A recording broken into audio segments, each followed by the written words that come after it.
arsa hi lo tin hai lo la arsa hi pumpkin nen mai le arsa kan pol ani ta tui heavy lo kan le et shelo ta hei be chu karon story to kha khang hu tel nuai ta mo nge zong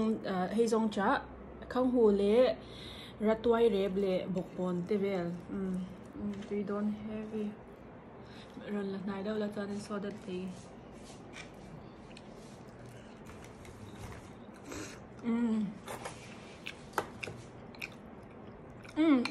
tuy đâu tấp thùng đàn thì mai alu char nên tia recipe mà thế tôi đã làm thạc về ta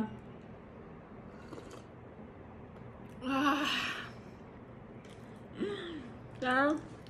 alu rồi mà để canh sang đậu là lại thủ rồi nên ha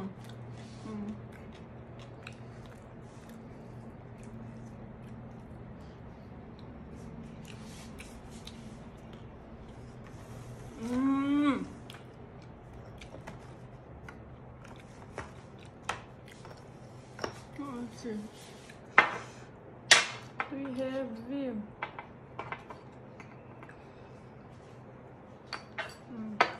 Lunch.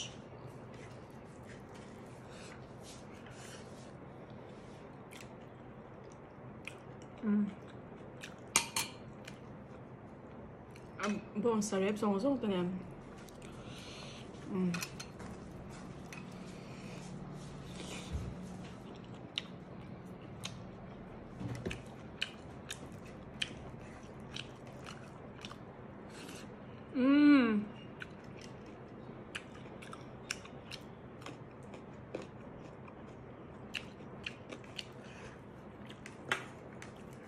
Thì cho cái thạc hi cải quang nấu té đúng không? Cải quang rẹp khá mà cha nền pickle lằng đâu nên xem mà khá khá thì hang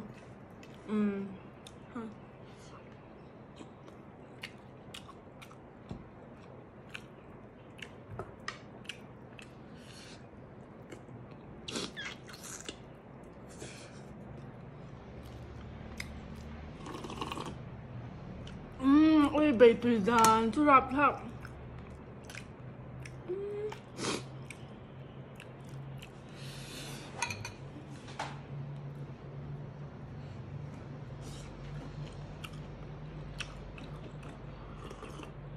không hồi đêm giống thôi nữa ham không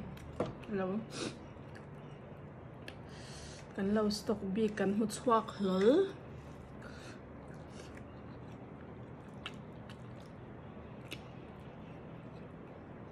alu rồi thì tôi chào